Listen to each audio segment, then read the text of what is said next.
on the fighting in Israel, which we are glad to report, as we've been covering, that Hamas and Israel have come to a ceasefire. But take a look at this report from NBC's Richard Engel today. Israel kept up its assault on Gaza overnight, destroying what it described as Hamas military infrastructure. But pressure is growing on Israel to stop. Covering this conflict has been challenging. Unlike in previous rounds, Israel has not allowed foreign journalists into Gaza. Hamas has imposed no such restrictions. Many Palestinians say Israel doesn't want more of the world's attention focused on the appalling humanitarian conditions in Gaza, which is run by Hamas. All right, joining us now is host of the Rubin Report, Dave Rubin. Dave, welcome back. Good to be with you guys. All right, well, it has been really interesting to see the media's coverage of this, but we just heard from President Biden a few moments ago talking about this ceasefire reached by Hamas and Israel. I'm not sure if you got a chance to hear it, but what is your reaction? Okay.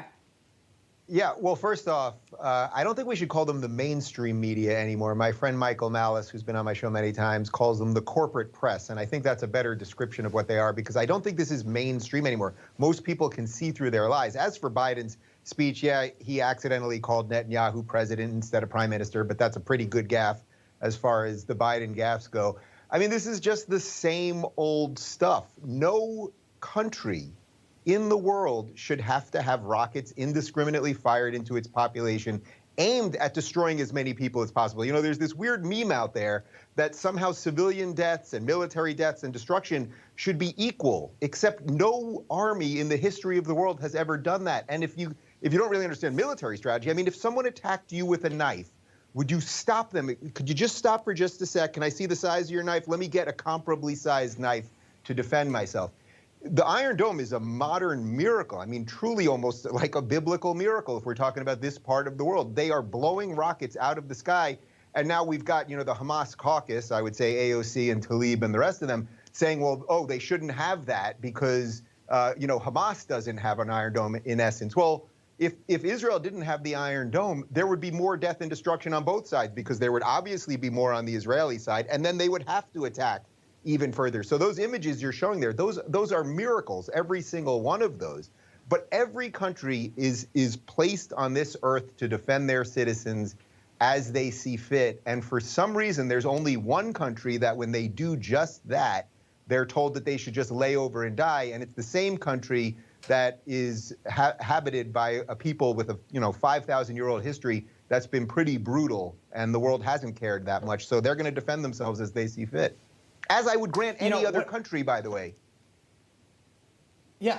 You know, what's interesting, though, is I watched that clip from the Today Show and Richard Engel's reporting. I thought to myself, if you're just an average American, you're getting up in the morning, you're getting your kids off to school, you're getting ready for work, and that's where you get your main source of news, you think, wow, those Israelis are bad, bad people. He talks about them assaulting the people of Gaza, how they're relentless and going after them. I mean, if that's all you watched, if that's how you got your news, you think Israel's very bad. Guys, every time I come on with you, I think I bring up the reality war and the war on truth. Well, this is almost like the most perfect example of it. There's a video that's on Twitter that you're not going to see on NBC or MSNBC. Maybe you guys will show it on Newsmax, where there's an Israeli military guy on the phone with one of the owners of a building. Played it yesterday. Yeah, okay, beautiful, beautiful. Get your people out. We know Hamas military targets are in there. And the guy is basically saying, no, we want our children to die because it's good PR. That, in essence, is what happens in this conversation. Golda Meir, who was the prime minister of Israel in the early 70s, I mean, she had a line that once the Palestinians decide that they love their children more than killing our children, we'll have peace.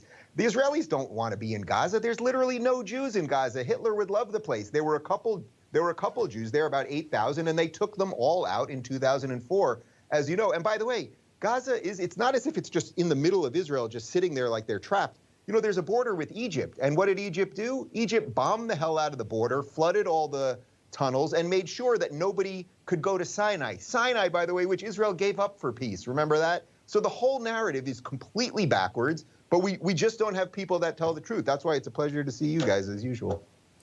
You know, I do want to switch gears because there's something that popped today, or yesterday rather, and I was like, I'm glad we have Dave Rubin on because I want his take. Chicago Mayor Lori Lightfoot, she said she's not going to grant interviews to any reporter that's not a black or brown person. She explains her reasoning in a very odd way, saying, how exactly is excluding reporters who look a certain way promoting diversity? By the way, here's the thing that's interesting, Dave.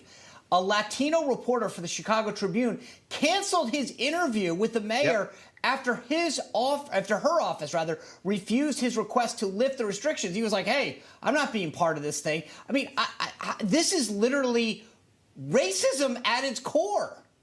Yes, it is racism, period. And until people on our side of the aisle, whatever you want to call this, start using some of the tactics that they use on us to expose their fraudulent nature, not because we're frauds, because they're frauds. She's a racist. I don't care what color she is. I genuinely don't care. I don't care if the mayor of Chicago is a white person or a black person. I care about what their policies are.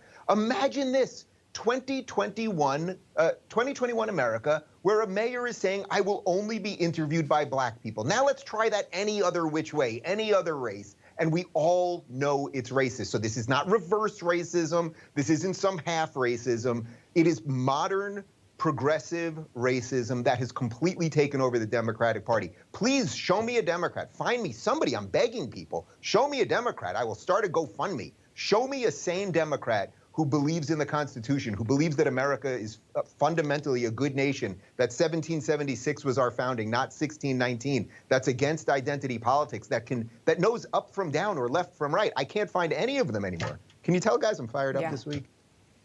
Yeah, we love it. That's why we love talking to you. But it's such a great point, because if anyone else did it, as you were saying, it would be racist. In this case, all of a sudden, it's not from the left. Thanks for setting the record straight here, Dave. Glad to have you. Good seeing you guys. All right. Hey, I'm Rob Finnerty. Thanks for watching. If you enjoyed this video, please join the conversation in the comments below. Don't forget to subscribe, too. Hit the bell icon to be alerted to breaking news. And remember, there's a whole lot more on Newsmax TV, America's fastest growing cable news network. Newsmax TV, where real news for real people.